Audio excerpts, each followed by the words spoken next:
Wizards of the Coast took an old story, gave it a little twist, and now we have the odd couple of Magic the Gathering.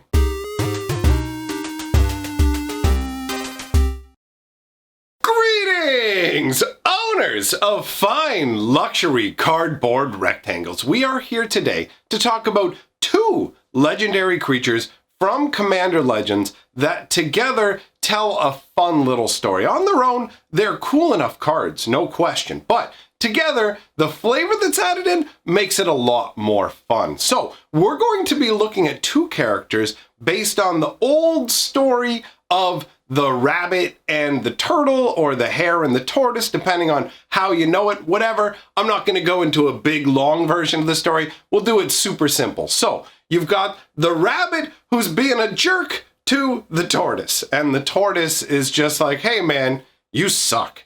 How about we have a race and I prove it to you that you suck? And the rabbit's like, yeah, you know what? I'm down for that because I can run really fast and it's actually you who sucks at running. So let's do this. So they start the race. And of course the tortoise is like mega slow, right? He's not going anywhere. And the rabbit's like, no problem, buddy. I got this race in the bag. So he just leaves. He goes home. He plays Super Nintendo version of Shadowrun for a while. And then he's like having so much fun. And then after a while, he comes back and realizes, oh, wait a minute. The turtle won the race because I was here goofing off, being super confident, and ultimately lost.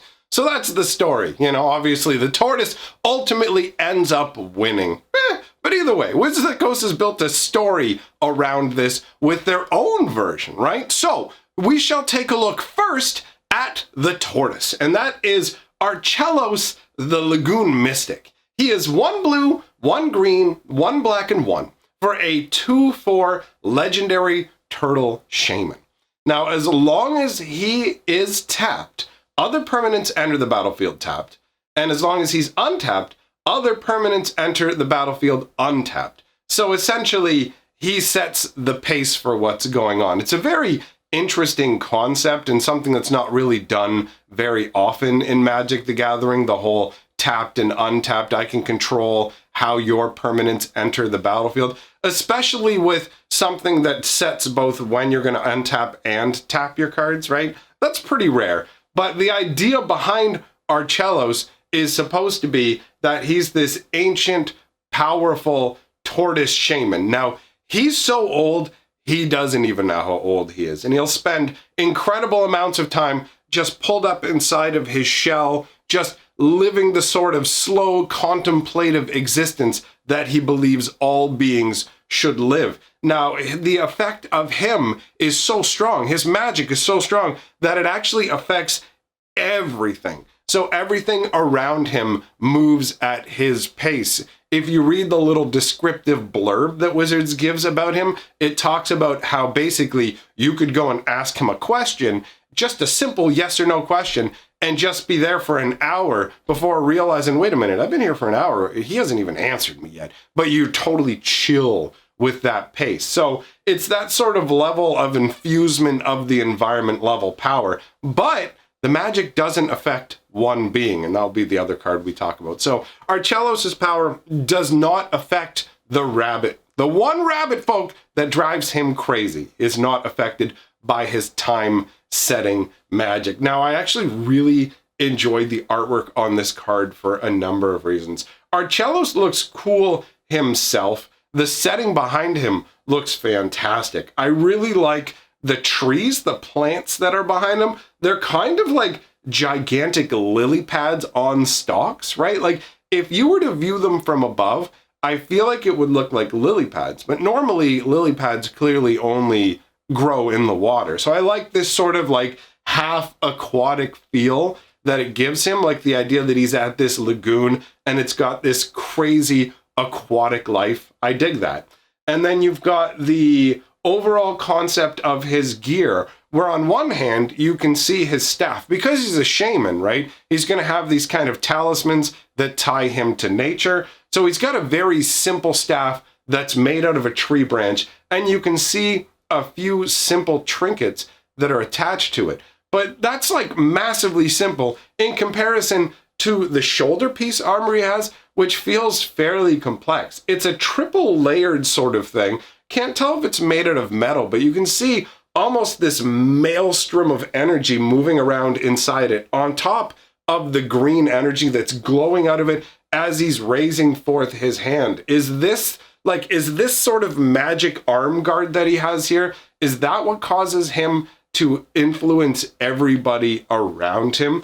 It's a pretty crazy concept overall for a character, like an ancient, wise individual who spends deep amounts of time in contemplation, doesn't like to deal with being disturbed by outsiders, wants everything to move at their pace, and is actually able to kind of make the whole world slow down, right? That's got some compelling storytelling ability in terms of, like, you can seek this guy out for knowledge. He could be considered the problem in a storyline where you go, like, sure, maybe his intentions are good underneath, but what he's doing is causing the stagnation of the society that he is influencing nearby. Like, there's a lot of cool storytelling opportunities with this character. I expect that we won't really get anything further than what we're getting with the cards, because this is really just kind of a fun little way to create more legendary characters and also tie into an old fable, right? But the flavor text says life is not a race. And I like the flavor text setup on this and the other card we're going to talk about, because it actually feels like they're discussing each other. Now, Arcelos cannot use his controlling ability on Kawain, but everything else is fair game, which is why the permanents enter the battlefield tapped if he's tapped. So if he wants to slow everything down, it slows everything down. I dig that. Now, unfortunately for him, Kwain, Itinerant Meddler, is his counterpart, all right? Now, this is the rabbit folk who is inexorably drawn to Arcelos, much to Arcelos' dismay. That's why I called them the odd, what did I say? What was it again? The Odd Couple. There you go. It's like an old television show that I'm very, very vaguely familiar with. And so my idea of that is basically just two characters who are essentially just opposites drawn together with ridiculous and usually humorous results, right? There, having an old man moment as my brain's like, processing. Anyways, they've got that Odd Couple kind of vibe going on where Kawain can't help but being drawn to Arcelos. And Arcelos' nature frustrates Kawain, and Kawain's nature frustrates Arcelos, because they're both on the opposite ends of the scale. So Kwain, Itinerant Meddler, is 1 white and 1 blue for a 1/3 rabbit wizard. And his ability is tap, each player may draw a card, then each player who drew a card this way gains 1 life. All right, so I have to admit, it's a weird concept from one angle, where it makes sense to have this creature who's obsessed with just hurry, because from Kawain's perspective, everything moves slowly. If you've seen The Matrix, you know when Neo's like, and the bullets are all pew, pew, pew, flying over him like super slow. That is what the world is like to Kwain. Maybe a better reference would be that awesome scene from the one X-Men movie where, is it Quicksilver? I think it's like the earlier Quicksilver. And he literally runs around and moves all these different things. It's a beautiful scene.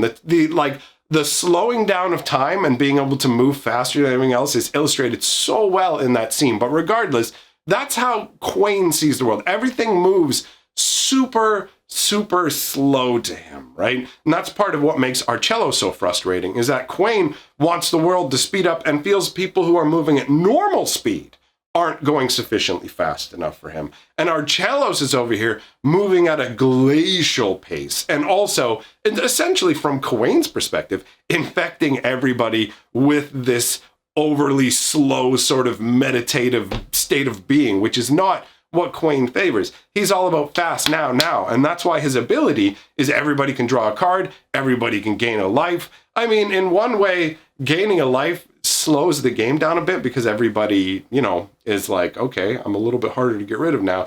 But drawing a card does speed the game up. And I can take the whole concept as just like, here you go faster, more. That's how I view it. More, faster, right? So that works conceptually as an ability. But I do have to admit, it does feel odd from a flavor perspective, just in terms of the fact that Kawain is white-blue. Because you don't think of like white-blue and go, turbo, fast, let's speed this up. White-blue is more like, whoa, whoa, whoa, let's slow this down. I got a lot of rules we need to play by, and I like to say no a lot. So we're gonna be here for a long time. You know, like the white-blue control, right? How often do you hear about, oh, you know, there's like mono-red rush. Oh, standard, people are beating me on turn 4 with mono-red rush. When was the last time you heard somebody go, white-blue rush is destroying me, like in standard or something like that? It's not a thing, right? So the flavor of, from that perspective, feels a tiny bit off, but in all honesty, that doesn't matter in the slightest, right? Kawain is a cool concept. The idea of this rabbit, he basically goes around and like he can't stand it while people are sitting there trying to make up their minds. So he just roams around causing problems. Like he's literally known as the Itinerant Meddler. Meddling, everybody knows, is, you know, I'm just going to get in your business and screw around with it here. And itinerant means roaming around. You go to different locations. You move on from location to location. It's somewhat nomadic. You might stay for a while, but you're just going to keep wandering, right? So Kawain wants to keep moving around the world. He wants to keep things going. Let's do it. Let's do it. Let's do it. Like his flavor text says, why so slow? Why so slow? Hurry up. You never know what you'll find. It's like, let's do this. Let's go, you know? So I like the idea of Kawain, like he's just hopping in circles. It's actually described, when he's described, he goes and he just like can't help himself. He's just running in circles around Arcelos. So Arcelos is there just trying to meditate and chill on life. And Kawain's running circles around him going, come on, man, let's do something, bro. Let's go. Let's do this. And Arcelos is like, just try. He's like, why is my magic not working? Maybe it turns out, come on, man. Hey, maybe you look at my shoulder. Maybe you calm down a bit.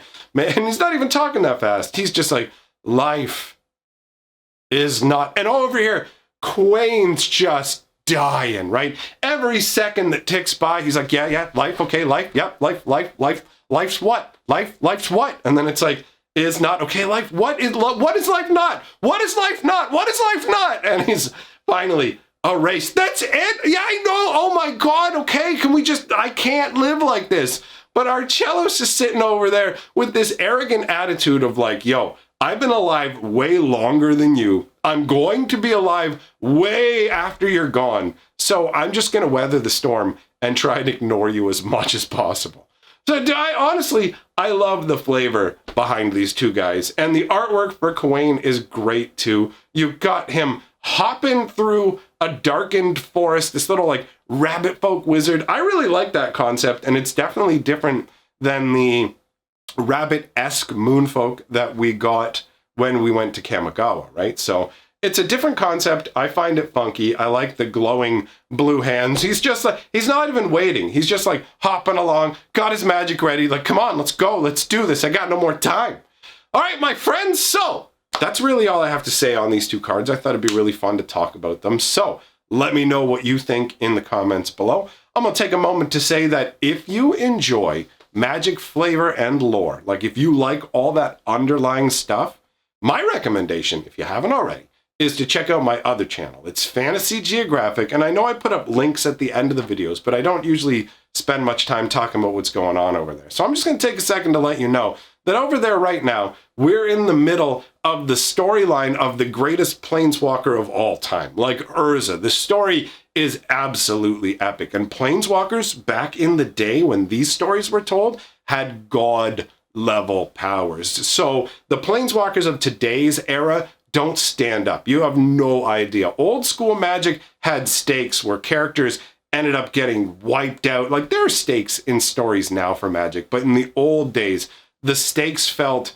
more real. It felt like there was more on the line overall. Either way, the stories are fantastic. I just wanted to bring it up on the off chance that it would be something that would be of interest to you. So I will leave a link at the end of the video if you want to go over and check it out. So thanks for coming by, everybody. If you enjoy what I'm doing here, like, comment, subscribe, but share the video. Those are all fantastic ways to help the channel. And if you love what I'm doing, you can jump on my Patreon. Thanks for coming by, everybody. I will see. Oh, wait a minute. Hold on. I forgot. We have a big fat James crate to open. This thing is heavy and it's going to be full of a bunch of interesting stuff. So tonight at 10 o'clock Eastern time, we'll be opening this up and seeing what's in here. Thanks for coming by, my friends. I will see you either tonight in the stream or tomorrow in a video. Goodbye for now.